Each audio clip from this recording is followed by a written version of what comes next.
I've seen the worst, and there is nothing left for me to hate, so I can lay me down, my brothers, on the ground. I bled today until Coyote comes to raise me up and carries me away to go.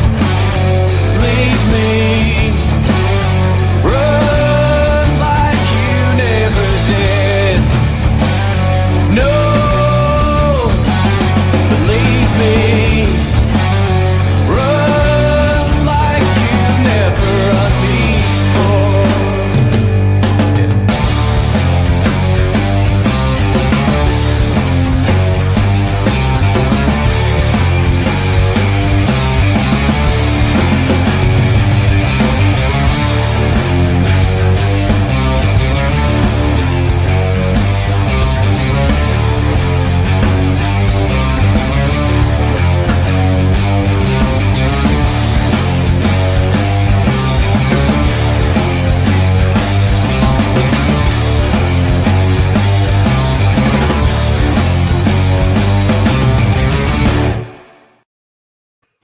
Hello, everybody. Welcome to the Scottish Rugby podcast brought to you by the Scottish Rugby blog. I am Cammy Black. We've got a fairly packed podcast this evening. Lots of news and bits and bobs to get through. And joining me to do that, we've got Johnny McGinty. Hello, Johnny. Good evening. How are we doing? And Craig Manson. Good evening, Craig. Hello, Will. How are you doing? If you're watching us live now, we're on Twitter, Twitch, and YouTube. You also listen to the podcast on Google Podcasts, Apple Podcasts, and anywhere else that you can listen to your podcasts as well. You don't have to watch, not to look at us as we do this. You can listen to us as well. You can also sign up for our Patreon, which is patreon.com/Scottish Rugby Podcast. And for £3 a month, you get the normal podcast without any adverts in it whatsoever. You also get a bonus weekly episode as well, where we talk more generally about the world of rugby and maybe delve a little bit deeper into some of the issues we talk about on the main pod. So this week, let's start with the big news, Craig. How are Fife under-18s? What a win. Fabulous, yeah. Really interesting weekend. It was, first of all, thank you. That's very nice of you to say. We travelled up to Aberdeen to the Caledonia Cup finals and took on Aberdeen Wanderers. And I'll tell you one thing: Aberdeen Wanderers were a very strong team and had a very different game plan to ourselves, and they were very, very good. But we were very. We did very well. Our forwards worked very, very hard, and they made the difference. Not that their backs didn't do very well; they did a great job as well. But our forwards were very, very strong. So yeah, it was a great weekend. I'm getting a bit emotional about it. Actually, it was very good. You know? Well, we did. We had a Where's Dougie Donnelly from regular listener Alan McDonald, who said he spotted Craig Manson in a How Cold hoodie at the Saltire Energy Caledonian Youth Rugby Cup Finals Day. He did also follow that with "Come on, Aberdeen." I wish I'd known we were going to talk about this, because I'd have put actual real-world money on former tight head prop Craig Manson, whose son plays in the forwards for the under-18s, saying it was all the forwards. It wasn't all the forwards. We've got some fantastic backs, and we really have. And also, what I will say is that there was a lot of the boys were finishing up. It was their last game for the How under-18s, because they move on now up to senior rugby. And also, we said goodbye to two fantastic coaches in Willie and Innes, who have left the team now. And it was quite an emotional day for everyone. So it was great. It was a great way to cap it off, though. Oh yeah, very much so. Yeah, good stuff. Fantastic. Well, we should say, by the way, it wasn't just Craig; it was a clean sweep for us this weekend. Under-16s and under-15s won their cup finals as well. Absolutely, and I thank you for keeping me right there, Johnny, because I would have missed that, and I really I shouldn't, because I'm very proud of everyone. In fact, the under-16s that won, they're the ones that are coming up to join my group of under 17s who are going to be under 18s now. So hopefully we'll have a good season next season as well. Is that with the there's a future rugby star in the background there, Johnny? Yeah, I know. What's her hands in the ruck this week? The declining quality of rusks. Probably the fact that she's not even started going to bed at 20 to 9. Yeah, there you go. So, I lost my train of thought there. I was going to ask you. So, is that all the cup finals all in the same place then, Craig, or with the different? Yeah, places? they were all in the same pitches. There was 5 pitches up at is it Shellicks? Oh goodness, I've forgotten the name of the area. The only reason I asked, I have fond memories of going to finals with all the age groups on the one bus. I don't know if they do that now anymore. Well, we were set to do that, but because of the way it worked out, because we were in the Shield, we weren't actually in the Cup final. We dropped out the Shield, and then the other 2 teams were in Cup finals. They were later, so for example, our kickoff was 11, and then the other 2 were, I think it was 2:30 and then 4 o'clock in the afternoon. So we ended up all on 3 separate buses of all things. So it was half and half, because it was good to have all our lads together, because especially with a lot of them finishing up and moving on. Yeah, I've got memories of going to some sort of finals day, and I think it was Hoyk once with the under 18s on the bus, and I must have been under 14s at the time. And the things I saw then, you'd probably be subject to safeguarding investigation these days. Speaking of which, how did your costume go down, Craig? And my costume was fine. I didn't go as crazy as I was going to. Johnny and I met each other on Saturday at the House Sevens, and the lads had decided that they were going to have a Hawaiian theme on the way home on the bus, and so I decided that I was going to join in, along with, I think, Innes Petrie, and he went a little bit further than I did, because he had the hula skirt. Coconut bra. Well, that was the thing we didn't do. The coconut bra didn't happen, because I was going to go. I don't know if like him being topless in a hula skirt is somehow even worse. he had a Hawaiian shirt on and a matching pair of Hawaiian shorts on. I was going to go full Maui, but I didn't. I was going to think it was going to be what's the word? Moana was going to start happening, but it wasn't. No. You should have said me and Cammy would have come and rapped. Oh, exactly. He pretends he doesn't know the raft, Johnny. Yeah, he gives us the like sad dad face whenever we start doing it, but he clearly actually loves it. Got the costume hidden away somewhere. Okay, well let's move on then. The other bit of news today that I wanted to touch on is this announcement that Scotland A are going to play Chile, which, on the one hand, the fact we're playing Chile is a good thing. It's great to go and play, but I don't get why it's an A fixture, because they go. But I can understand if it's an A fixture whilst there's a main fixture going on, like within a couple of days, you can say, okay, it's clearly a B team. But if it's the touring squad, right? They're taking a tour squad out to Argentina. It's the same squad. Yeah. So why make it an A fixture? It just seems to be kind of disrespecting Chile, to be honest. Because you're right, they're either taking like 50 plus bodies and they're taking a full A team, or it's going to be more or less the same team that's about to play 3 tests against Argentina, and they've just decided that Chile aren't worthy of a full cap, which seems insulting to Chile, given Chile have qualified for the World Cup. Yes. Yeah, I don't know. It's a bit funny. Big emerging nation. So yeah, it's a bit disrespectful. Yeah, that's my feeling anyway. I could be totally wrong. Maybe they are going to take a whole other squad. I don't know. It seems a bit. Can you imagine that all the things the SRU going to pay for? It's like going have another few seats on a plane. Right, on you go. We're going to charter another flight just to go and play Chile. For you lads aren't getting caps. We can't afford the caps, but we can afford to charter another plane. And who are they going to take? Because I assume that they're giving most of the senior players the summer off. So if they are genuinely going to take an A squad that's not the senior squad, who's going to be in it? Because most of who would be in an A squad is going to be in the senior squad this summer. The only thing I can think is they're taking a younger squad, and they're going to throw a few lads on the plane as like for the inverted commas experience that wouldn't probably another season away from a cap, or maybe looking to cap them post World Cup to give them experience of being around the camp and might throw them on the bench. But even so, just give them a cap Yeah. because they're still tied. You're still tying them to Scotland because it's a designated day team. Yeah. It just seems really odd. Maybe seems the really odd. second flight for the A team is just coming directly from South Africa. Yeah, That's the plan. that's it. they're not taking 2 flights from Scotland. They're taking 1 flight from Scotland and 1 from Cape Town of everyone who's got a Scottish granny.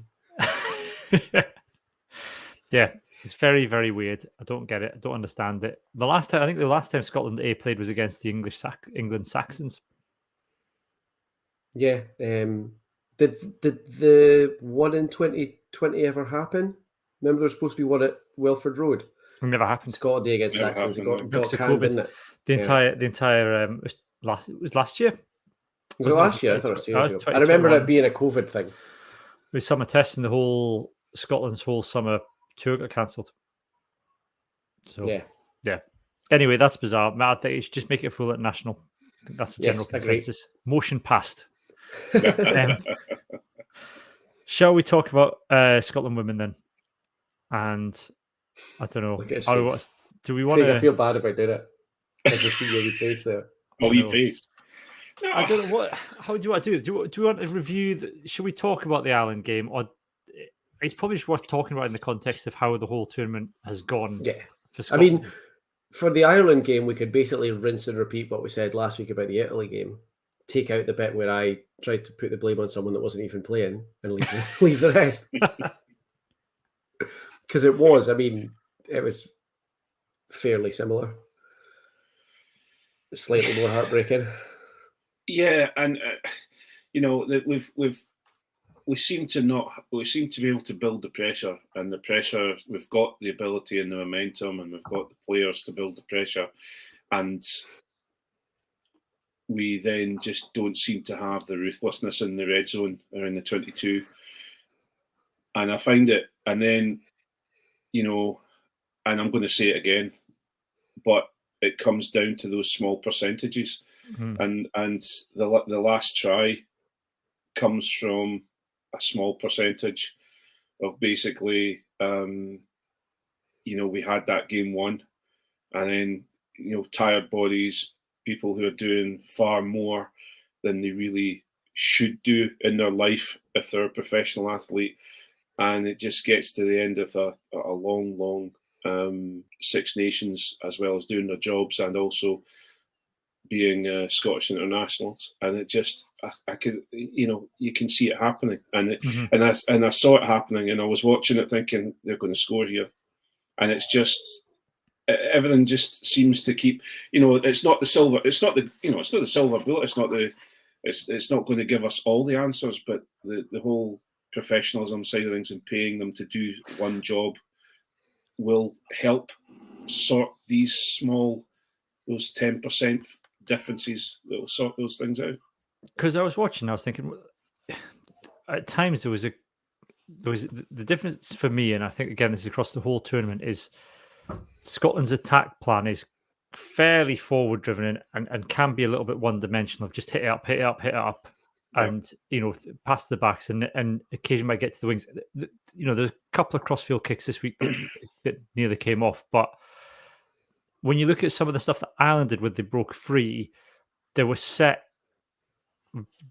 plays to stretch and penetrate through the Scottish defence, and I don't see Scotland doing that. You have moments where you got someone, Chloe Rowley or the likes, kind of bursting through and stepping in, and it's exciting, but that's not coming off. That's them exploiting broken play rather than creating gaps. Yeah. But I can't be too critical about that because someone needs to spend time coming up with that, and then players need time to be walked through it and to spend time analysing the opposition to then work out where the gaps are.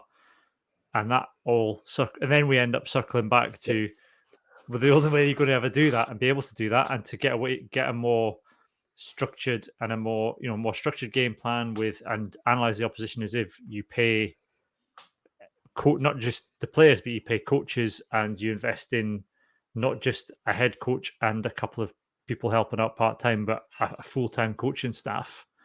On the And flip so it side comes of back to that, say, though, yeah, Ireland are also not professional, and that's their second choice backline because Yeah.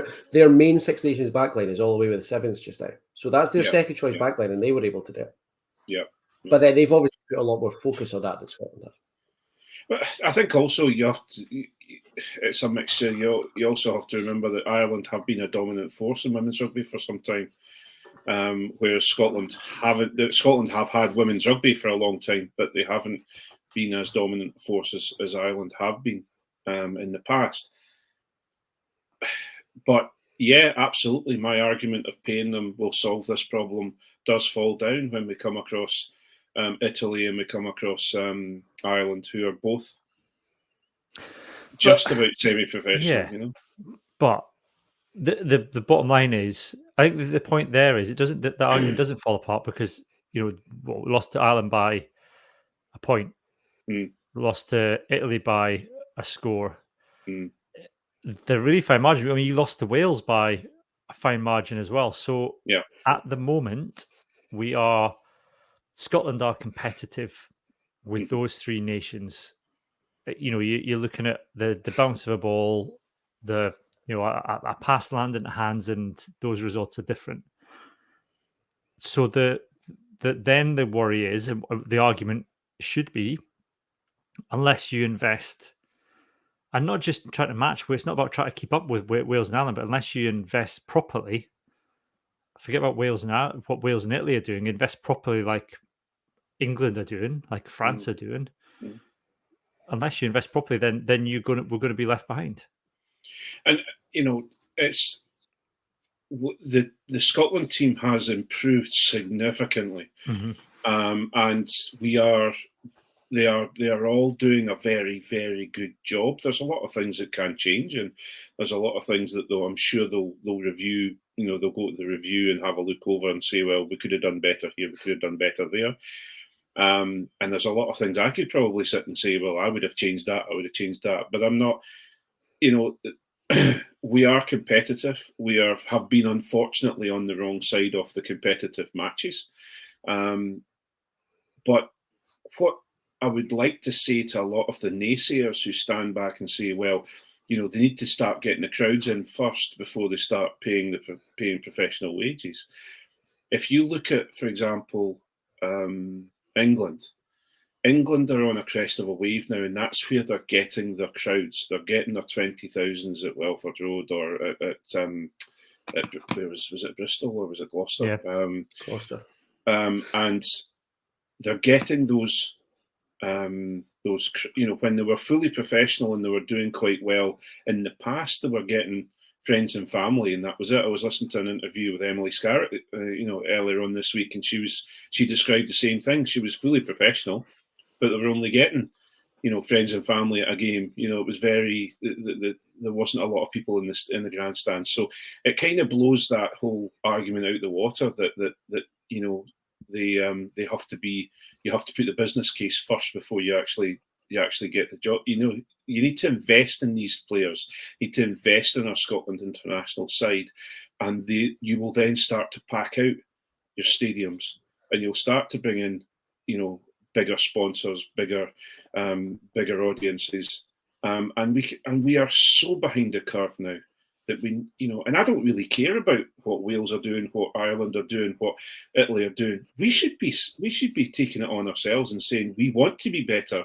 We want to invest in this group because it is so it is so skewed to the men's game. Yeah, because I mean, you look at 2-3 years ago, we turn up to the Women's Six Nations, we thinking, all right, we're going to get spanked by France and England. Wales, you will probably lose to Ireland. I mean, there's a few years ago when it felt like they turned a huge corner when they beat Ireland. But Ireland it's almost really Ireland have dropped down to Scotland's level more than anything. And then Wales and even a few years ago, Italy would give Scotland a really good doing because Italy were a better team and Scotland were so the improvements there. I don't think you can say that. Oh well, then you can't. It's chicken. It's kind of chicken and egg a little bit, but you kind of have to. you have to invest in order to get people through the door to watch a good brand, watch something that's entertaining. Absolutely. You can't just expect people to turn up to a rugby game and watch, amateur rugby. That's not people want to come and see something. I mean, and this is a very special team that plays an excellent brand of rugby, but there's a point at which there's a limit to where they can go whilst it's at the level of funding it is now. Yeah. And that's going to limit the audience for it. But because even if you pay the players, it's not just paying them to go to training, right? When you think about Edinburgh and Glasgow players, they go to schools, they go to training camps, they go and do all this other stuff, they do the work in the community. So that grows the game as well. Yeah. And if they're not, women players, if they're paid to do that, and that's part of their job as well as training, you're not asking them to give up time to go and spend an afternoon in a school with some girls trying to teach them how to play rugby or run a session. It's part and parcel of what the men do. So it would also be part and parcel of what the women do. And I think the bottom line here, isn't it? And it was interesting. Rocky Clark, the England player, was tweeted the Rob Robertson article this week, basically saying you need to pay these women, because there might come a point where if Wales and Italy take off, for example, although I don't think their investment's that significant from their unions, but that takes off and all of a sudden Scotland are left behind, then there'll be the same calls on get Spain in, get a better team. Ireland should be a big, big warning sign for Scotland because, like you say, a few years ago, they were a dominant force when women's rugby was kind of coming to the forefront. Beating them was a huge deal for us. Now, they've spent, 18 months, 2 years, basically an all-out war with their union. And Cammy, you're absolutely bang on. It's not that Scotland have got better, but at the same time as Scotland getting better, Ireland's star has started to fall. And part of that is because they have so much off-field stuff, so many arguments, they can't get the union on side. And so the Scotland players are only going to put up with this for so long. And then we're in every danger of ending up in that exact same position. Well, how do we attract new players? Okay, fair enough. We've got the youth system working quite well within Scotland women, but there's no to mirror to talk about maybe the men's game. If you're wanting to try and bring people through, like for example, I've forgotten the scrum half's name, but the lassie that came from Worcester. How do you attract those players to say, rather than going and playing for England or going playing for, those youth players that have the opportunity to play for a couple of different sides, how do you attract them to Scotland rather than going to England? There's no way you can attract them to go. No, there's not. That way.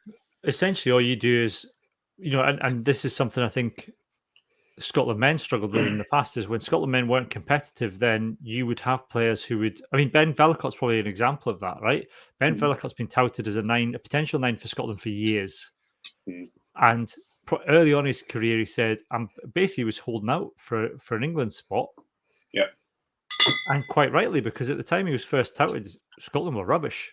Yeah. So why would he come and play for Scotland? Why would he kind of throw all that in jeopardy? Because it jeopardised his professional career down in England, because it limits your opportunities for clubs. So it's the same situation now. I think if you've got someone like Katie Mattson, who had played for England in the past and might have had a choice between that and Scotland, and what was that? I forget the name. Wasn't there 2 sisters? One played for Scotland, one played for England a few years ago as well. Oh yeah, because they were on the Guinness advert. Remember? Mm-hmm. I can't remember what the name was though. And the same, that if you had the option, if England were to come calling, then that it's, unless you're dyed in the wool, kind of face painted blue, screaming freedom down the street, then it's a no-brainer. You'd always go for England at this point. So it's a bit like with the crowds. Scotland have to get better, and the only way they're going to get better is with investment. But the investment, I think, is not just in the clubs and in the pathways in Scotland. They also need a good Exiles program as well, because that's worked very well for the men. You think of the men that have come through the Exiles program, like Ali Price come through the Exiles program, Hamish Watson's come through the Exiles program. And I think that's a way to persuade players who have, can play for multiple nations to come on board, because you can have those conversations early on, and there is and you can capture someone like Hamish Watson, who apparently had, Scotland players posted on his bedroom wall at a young age, and kind of keep in touch and how are you getting on? Oh, we're still interested. Do you want to come along to this session? Do you want to come up to Edinburgh for a bit and run a few games? That's what they're going to have to do for the women's game, because to do it for the men's is run an Exiles program as well. The thing is, though, you cannot do that if your pitch is, how would you feel about playing for Scotland? Oh, by the way, you'll also have to get a job. Yeah, exactly. Like that's a non-starter. Yeah. What do you fancy doing for a job? Yeah. We'll, Unless the answer is playing for Scotland, then nobody's going to say yes to that. Yeah. We'll give you 5p a mile travel expenses. We could hook you up with a sales job at Peter Vardy. You can have up to £6 for your lunch, £12 for your evening meal. It's just, as I say, I think it's a build of everything. We want them. We're looking at the games throughout the Six Nations. We're looking at if we had between 5 and 10%. If we'd added 5 or 10% to our gameplay or defence or whatever you want to say, we would have had those 3 games won, and we'd be sitting in a different place. And also, I think the games against France and England, I'm not saying we would win them, but that Scotland were competitive in both those games. Yeah. So the gap then closes, and even if you're still getting beat, you're getting beat by smaller margins. And for France, in a way, that's what France and England want. They want to play against more competitive sides. They want to be given a proper test. Yeah. They don't want to turn up and stick 50 points. And we also want to be and we also want to be in a situation where we go to the World Cup and we qualify for next year's World Cup by where we finish. And that's not going to happen overnight, and that's not going to happen. If we turn around next week and SRU say we're funding each player at $30,000 a year, that's not overnight going to give us the Rugby World Cup qualification that we need. When we go to the World Cup, we're going to end up. It's going to take a lot of work, but it's going to ease the journey, and it's going to give you that extra 5-10%. Yeah, and I think again the disappointing thing is we've heard nothing. There's been no announcements. The tournament's finished, and it started with such a big bang, and it kind of feels like it's kind of gone out with a bit of a whimper for Scotland, and in general, I think the kind of buzz around it that was at the start kind of faded away a little bit. I think having 2 away games back to back at the end probably didn't help that. Yeah, and that's not really something we can do anything about. No, it's not. But I was kind of hoping, and I kind of thought, do you know what? Give the SRU its dues. Monday morning or Tuesday, because it's a bank holiday. Look, there'll be a press release saying, following the Six Nations, we're going to fund. We're looking into setting up a pro team. We're going to fund the women's game, or some kind of big announcement. But there's been just absolutely nothing. Yeah. And still, the only reason we know that they're being funded to some level is because somebody asked Brian Easton a question and he's given them an answer, and little bits that leak out from the players. There's been no big grand statement from the SRU about what they intend to do. And the only reason we know they may be considering joining the URC is because the URC have made a statement saying, we think there's some interest among the unions. Let's see what happens. Yeah. But absolutely nothing at all. But on a positive side, what I would like to say is that we've seen some new talent coming through. Mm-hmm. Molly Wright and Christine Belial and Evie Gallagher, and then we've even seen for example Emma Orr, coming through. Shona Campbell. These players are coming through and looking incredibly sharp, and they're almost a new generation as such of Scotland women players, who will come along and give us, we'll be at 2 or 3 World Cups hopefully, and it's exciting on that side of things. So I have to try and end this conversation part in a bit of a positive. Yeah, Well, I and think let's that- say, like, when's the last time you've seen a team be within one bounce or one pass, like you say, of 3 results and losing all 3 of them? Like, it's not as bad as it looks when you look at the table, because that's 3 games that could have gone either way, and it just so happens that this time all 3 of them didn't go our way. And I don't think that happens very often at all, to be honest. Yeah, and I think, like you said, Craig, the fact that the players that stepped in were able to step in without a drop in quality says something, because they're not, not all of these players are playing in the Premier 15s. Yeah.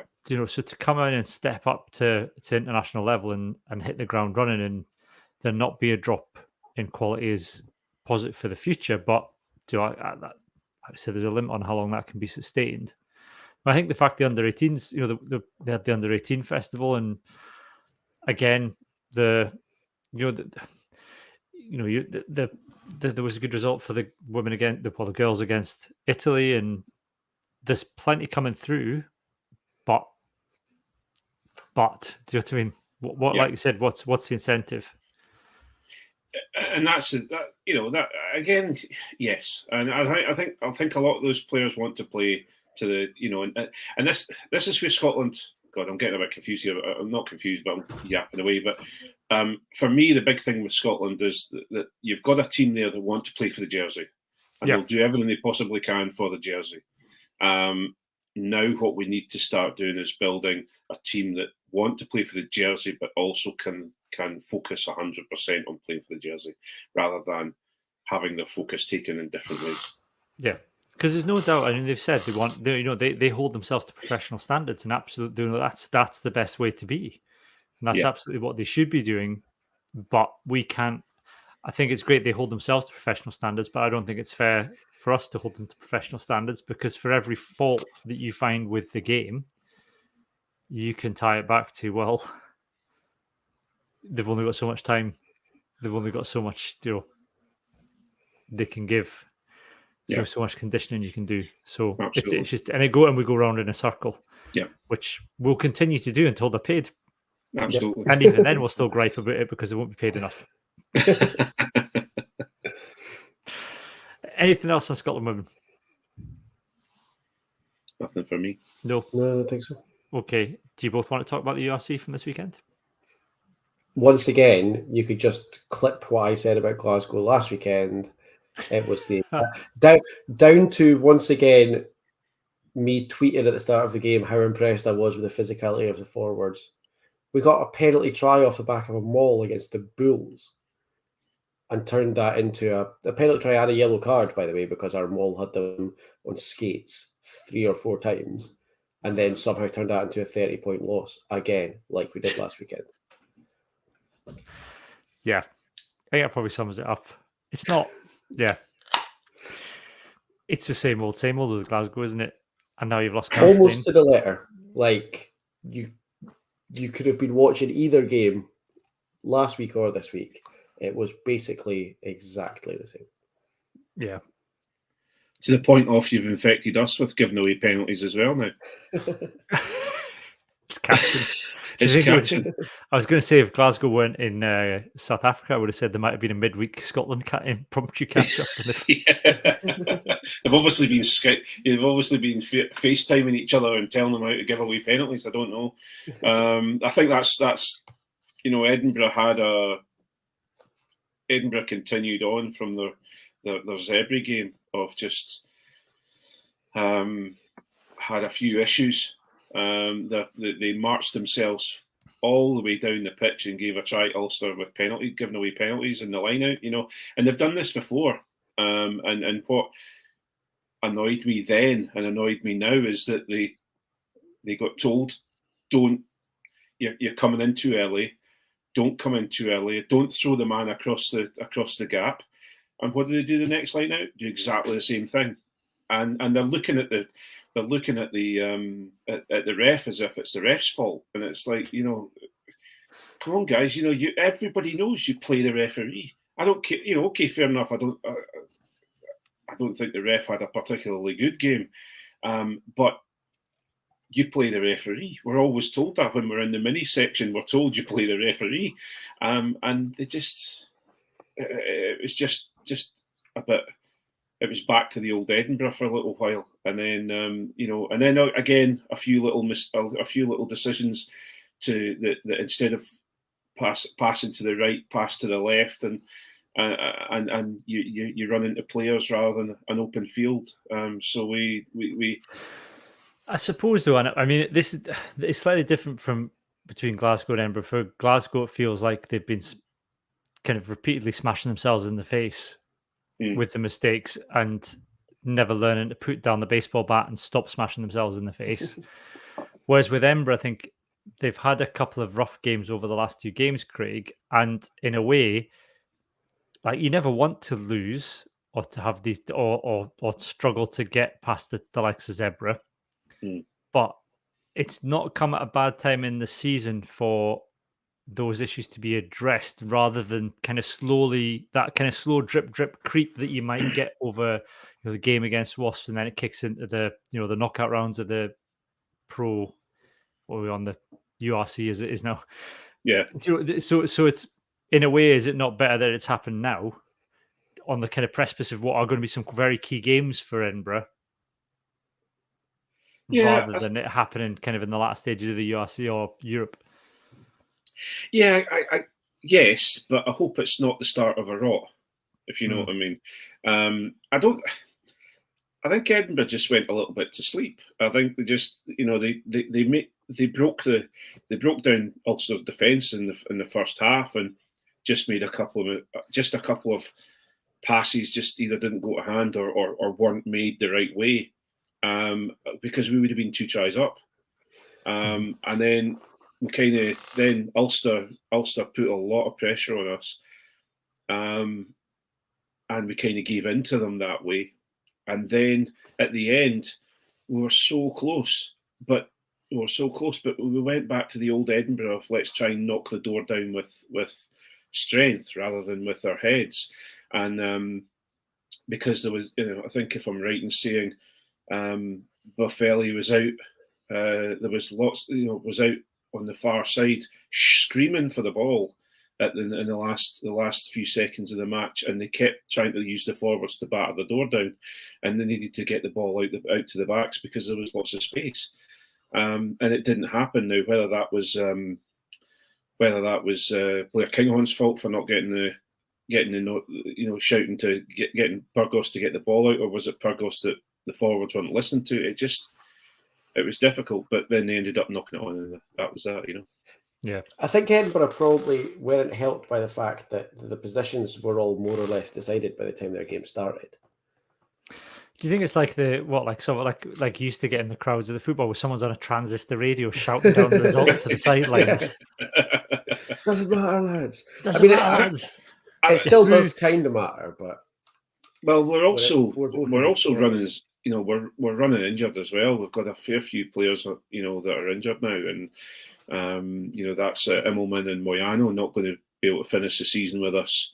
And Dave Cherry, the current Mrs. Manson was very distraught to see Dave Cherry upset and struggling with his arm, and he said on the podcast, I think it was on one of the podcasts, he said he thought he'd broken it, and then just was strapped it up and continued to play, and he was meant to hang around on the wing and not get the ball, just be there and try and help out as much as he could, and then all of a sudden they kept giving him the ball, and he was like, I don't want the ball. So it was an interesting. So we'll see how it goes. As I say, I think we're looking forward to Wasps. It'll be quite an interesting weekend. And then, you're down to Adam McBurney. I think at this stage, there's no news on whether Dave Cherry and McInally will play. I think Mike Blair said that McInally is very unlikely. Yeah. With Dave, you never know. I just think that sums up Dave Cherry. That means that McBurnley's starting and Dave Cherry's going to be on the bench probably. Yeah. And don't pass him the ball when he comes on. Equally, Johnny, you've Glasgow now have no back row. Yep. Which is interesting considering what a position of strength and depth back row has been for Glasgow at some points of the season. Now we're a bit like, oh, where have they all gone? Because we've lost Matt Fagerson, obviously, long term. We're losing a lot of starters around him. I think Tom Gordon got a bad one. We're going to be struggling, I think. Yeah. Which is a Leon shame and because Fitz. back row's been a real bright spot for Glasgow as well. Yeah, and you've got Leon. I don't Yes. think, to be fair to Glasgow, the way Glasgow will be playing at the minute, I don't think the lack of back row is going to be the main reason you're going to be struggling. No. Now, we've certainly got a tougher game this weekend. And as far as the URC goes, I think, to be honest, if I was to be realistic for the best chances for Scotland, it depends what happens with the other games, because whoever loses the 1872 goes to Leinster, and we can basically write that off. Whoever wins, if Munster stay second, will go to Munster, and I'd rather that was Glasgow. If Munster lose a game and the Sharks go to second, then whoever wins the 1872 goes down to Durban, and I'd rather that was Edinburgh. So I think I'd like to kind of wait and see who the second place team is before we decide who's got a better chance of who we want to win the 1872, basically. Who's got a better chance of getting through the quarters. That's the thing, and that's because it doesn't, although neither team have a home quota now, there is still that element of, well, it's playing to see to get the easier side of the draw, I guess. But there's never going to be an easy side of the draw, so does it actually matter that much, Craig? Edinburgh will go down to South Africa, no problem. We've been there and done that. And we'll see. I'd fancy your chances a lot more. I like if Glasgow go back to South Africa, it's a waste of time. But then again, I'd fancy Glasgow at Thomond Park against Munster more than I'd fancy Edinburgh there, because we've got form against Munster. Yeah, we've got a lot of history against Munster, and when I say that, we've been handed our arse regularly by Munster. So, and a quarter final, we've got that quarter final to get back from Munster. When we were in the European Cup and they quietly put us out. Was it the European Cup? And they played us at Murrayfield, and that's when Schumann got put off the park. Yeah, he got yellow carded because who was diving? Somebody was diving. No, he got yellow carded because he did for obstruction. Did he not trip somebody up? Yeah, he moved over and one of the Munster players dived on the ground. Funnily enough, an Irish player dive on the ground? Never. So it'll be interesting to see where we are with that. But the problem I have, and this is always my concern when it comes to when Glasgow start building up this sort of losing mentality that they seem to have on certain games. We come to the 1872 and they bloody well beat us, and that's my concern, and especially the fact that we haven't really got a home game. It's not a home game at Murrayfield, and so it's not this again. Hamish Watson is now. Hamish Watson says it. He says the Edinburgh players would much rather be. They understand commercially why the SRU are doing it, but yeah.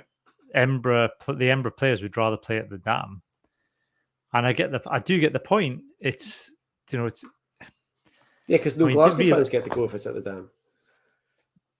The thing is, commercially, with the other 1872 Cup game for Glasgow against Glasgow, why didn't they play that in Murrayfield and then get a big, massive crowd for that as well? Why? That's my issue with it all, because it's a neutral venue. All the players have played at Murrayfield. It's not, I suppose the only thing that makes it not neutral is the kickoff time, which means that the only people that can get there live within an easy drive of Edinburgh, because you look at a train back to Glasgow at that time of night. Aye, well, but they could change that. I don't have a problem with changing the kickoff time. The problem I have is the fact that Glasgow get to have their a large amount of their fans at their home ground, and get to shout in their megaphones to try and reach the players because there's a huge gap between where they sit and then the actual pitch itself. But they get to have their Scotstoun adventure, and we don't. And we're building, I would expect, hopefully, next season you'll see an 1872 Cup. Either both legs will be played in Murrayfield, or we'll have it at the Dam, because I think the Dam is I think it's becoming because more. traditionally this end of May one was the third 1872. Yeah. And it was the day that we had all the club finals and stuff beforehand. Yeah. It is a bit different this year where there's only 2 legs. Yeah. I think the problem when they did it on the day of the club finals, I was all for that and thought it was great, but then there was a lot of tales of it being quite fighty, because basically people went along and got drunk all day watching lots of rugby, and then there was the 1872 Cup at the end of it. Yeah, you have to watch out for Johnny when people when he goes down to these things and people bring Hugh Jones into the conversation. He gets a little bit punchy. Well, just why would you be mean about Hugh Jones? Like, you're just making bad decisions to begin with. Craig Chalmers says he's the Scotland's first choice 15 now. I saw that. Just Craig Chalmers knows everything, doesn't he? In the summer, he probably has a shout. To be honest, he's had a really good season, and he's played a lot of 15 for Quins. And Stuart Hogg is not going to South America. No. So he's got a shot of being the But first what choice happened to 15 this in whole? summer. Oh, actually, Blair Kinghorn should be at 15 instead of 10. But now No, because you grieve so much about Blair Kinghorn at 10 that I'm just fed up of. Like, fine, if you want him at 10, have him at 10. I'm sick of arguing about it now. Because you're proven wrong. That's what it is. You just sit there. You sit there in your wrongness and just be wrong. Okay. I mean, in a perfect world, it'd be Ross Thompson at 10 and Hugh Jones at 15 if it was up to me. Well, Ross Thompson, who keeps getting the shepherd's hook every so often from the whoop. It's time for you to go, Ross. That's it. We're up. Yeah, right? that would purely be to wind you up. Right. Let's throw Donkey Weir on and lose this match.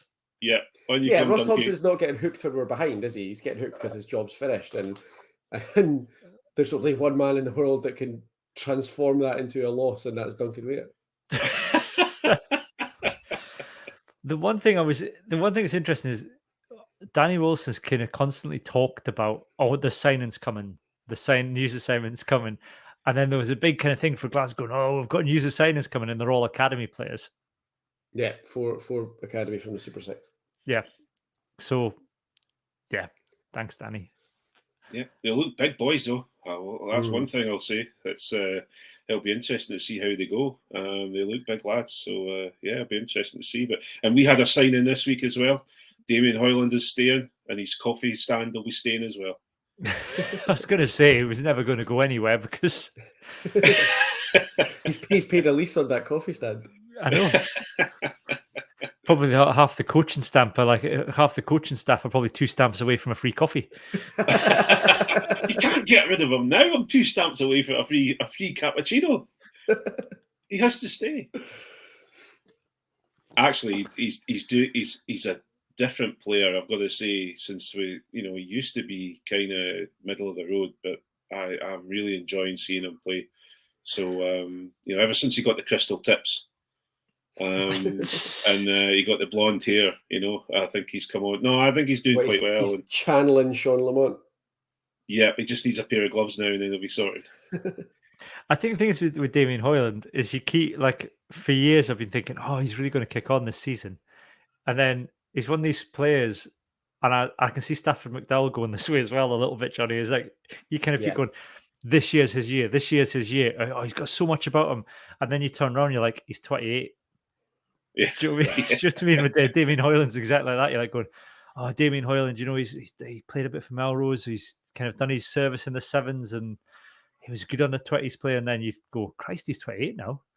Where did that time go? And the tape manufacturers want him to stay as well because he usually walks out and he's got his arm and his legs and everything else taped up. Well, I think that's it because he's been unlucky with injuries, right? He's never had a chance. Well, I think until recently he's not really had a chance to get a good run of games. So find any kind of consistent form because he's always then had some horrendous injury.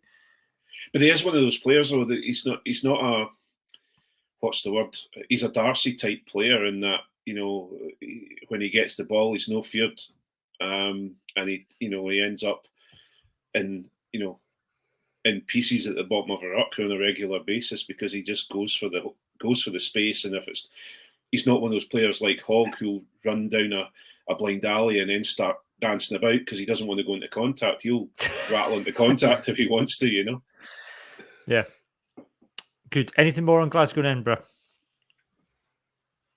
I think we caught up with all the news. No. Happy to look Did you catch any of the Super Six? Yes. I did not this weekend. How did you manage to watch it? Between the sevens all day on Saturday, your final on Sunday, and the women and Edinburgh, how where do you find your time? It's because he hasn't got young kids. That's what it is. I've not got young kids, and I have been in a hotel for the last couple of nights. So they do a really good service now that you can actually watch highlights and you can watch games on YouTube, Johnny. It's quite interesting. So pick of the six then, Craig and Johnny. You can just chip in of anything you've seen. For me, one of the big pick of the sixes was I'm still not sure about the sprint series, if I'm honest, and the weather told. But I really enjoyed the summer rugby last year, and there were a couple of games this weekend. I thought, the air game was fine and it was a good game, but it's wet rugby, and I know there's some that enjoy wet, slippy rugby, but I don't know. I think it ruined the brand a little bit for me this weekend. Yes, and I think we're seeing that in results as well. The results aren't as close as they have been. Yeah, when it's dry. Well, like last season, you're getting like 52-37 and daft scores like that, which is brilliant. Yeah, that's because everyone could play running rugby and chuck the ball about. Once you start shoving the ball up the jumper and going down route one, you start losing the big scores and you start losing the playing rugby. But it's quite interesting how. My Southern Knights have really fallen off an edge. They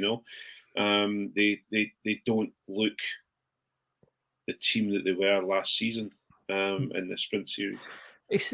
For me, it's the defence, and I know none of the teams last year. We talked about this last year. None of the teams really seem to be that bothered about defence, but I think Southern Knights were a harder team.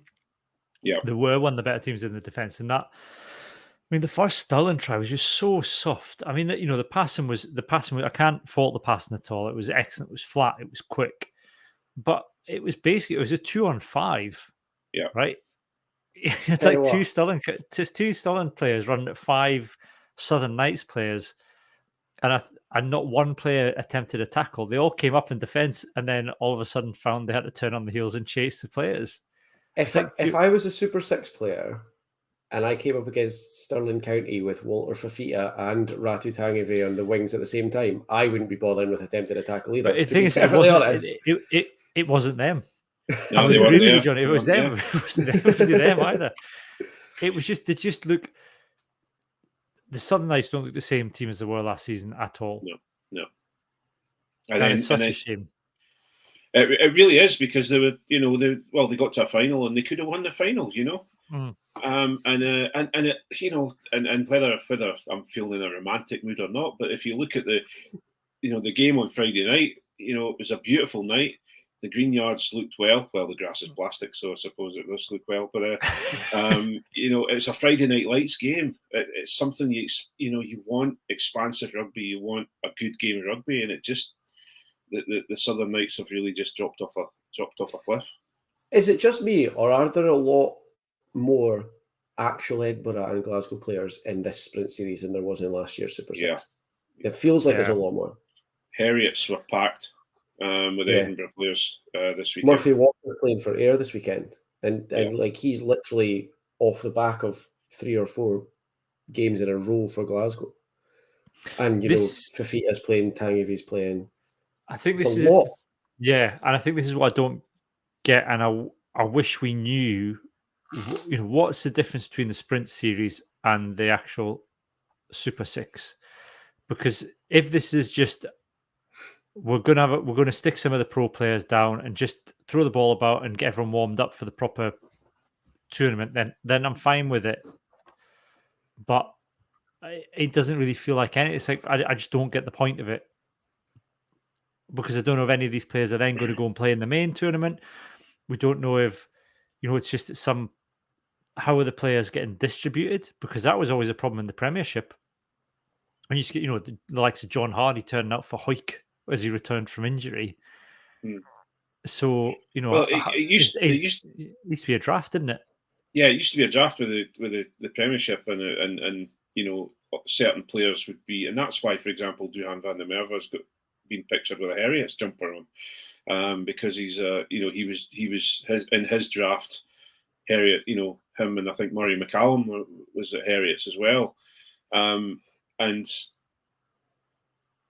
that's what worries me, because then you've got the players, you've got the teams like Boroughmuir, and you've got the Southern Knights that haven't got the sprinkling of they've got ex-professional players, but they haven't got the current professional players coming through. Yeah, and they've got a couple of academy players and good academy prospects, but it's not the same as we haven't got Walter Fafita. Yeah, I mean, Walter Fafita's got no business being in a Stirling County side. No, and realistically, he is still a Samoan international, Tongan international, and Glasgow are not paying him the money that you pay an international, even if they are a tier 2 international, to spend his time playing for Stirling County. Yeah, like you've got to think when it kicks into the Super Six proper that Glasgow are going to want him back. Well, yeah, because I would suggest it's not fair. Because how much, he didn't play. I don't think I'm just checking the Stirling County thing. I didn't think he was there this weekend, but no, he didn't play this weekend. Yeah, he played the first one or first two, I think. Yeah, but again, what Fafita's not going to be on small money. No. So yeah, and I know Tangev is away and he's maybe on the naughty step and he's been sent down to Stirling for that, but that's another international that you're talking about from the Glasgow squad, and from the Glasgow squad proper as well. We're not talking about them rotating in academy boys or anything. That's like starters from our European squad. Yeah. There's also been another big changing off the guard as well within the Super 6 sprint series, and that is that Watsonians have taken over from Stirling County from having the most Haufen kit I've ever seen in my entire life. Because it doesn't know what it wants to be. Does it want to be a Watsonians kit, or does it want to be covered in sponsors? It's Haufen. Do you know what it looks like? It looks like a rugby league top. I know it sounds incredibly it sounds incredibly snobby of me, but it looks like a league top. It does. You're right. It does. It's even right down to the triangle on the front, the white triangle on the front. Yeah. Yeah, no, I'd agree with that. I won't hear anything bad said about County's kit this year either, because like I said before it started, their kit is beautiful. They haven't sent me any yet, but it is really nice. Well, you did try your best to rub yourself up against one of the Stirling County players when they were at the House Evans. They came dressed in full Super 6 kit. Yep. And, see, I wasn't going to hang them out for that, but you are, so that's fine. Yeah, one of the boys in Stirling County's squad at the House Evans this weekend had a full set of Super 6 stash on. Why? Where you come from the game? Either it's one of their Super 6 players, in which case disguise yourself a bit better, or because everyone's flocking. All the kids are over going, Dad, I've seen a Super 6 player. Where's my autograph? No, but if I was playing in one of the other Sevens teams, I'd be like, what's he doing here? Yeah, true. Or it's just someone who really likes their Super 6 team and bought a full set of the stash. I don't know. Well, they did go home, so they didn't win it. So maybe he wasn't a Super 6 player. Yeah. Anything else for the Super 6 for you? I thought refereeing was good again. I always enjoy a bit of refereeing was great. What was it? There was that one where was it? It was at the Bulls game when the player went over the line, they kicked the ball through, and he's saying it was dabbed down. It was dabbed down. He says, "I saw it perfectly well, and it wasn't it was dabbed on the line, which means it's out." Away you go. On you go. I know. Yeah. So no, it was very good. There was some good comments from the referees on the mics. Listening to the games. They just absolutely it's just straight that there's no BS from any of the Super 6 referees. It's just straight on. Like even the yellow card, was it the Boromir game with a yellow card, and they're all appealing for a red, and not yellow. Yeah. No discussion, no debate, just nope, it's yellow. Let's get on with the game. I think he's. What was his words? I've made the decision now anyway, so it was a split-second decision. I've made the decision, so it's a yellow. That's the way it is. I know. Fine. And then even in the like the Southern Nice game, Rory Campbell, formerly of this podcast, doing a wonderful refereeing job. Just straight away, players take it in the air. He's landed on his neck. Red card. Yeah. They didn't even consult with the touch. The touch judge, the assistant referee. It's just like, that's a red. Yeah. We've seen like similar things in a international match have to almost like have a dissertation written by the TMO before anyone's ready to make a decision. Unless you're Ben Whitehouse, who yeah. I'm not listening to anyone else. So I'm going to tell you all about me and look at me, and I'm fantastic. Anyway, that's a different story. Before we go, Anna, friend of the podcast, says, Craig, your impression of Johnny is perfect. So anyway, that's it for the main podcast this week. Thank you everyone for joining us. If you're a Patreon, hang about. We'll be doing our Patreon only section of the podcast in a moment. But for the moment, it is goodbye from me and goodbye from Johnny and Craig. Bye, Mama. I love the Super 6 being back.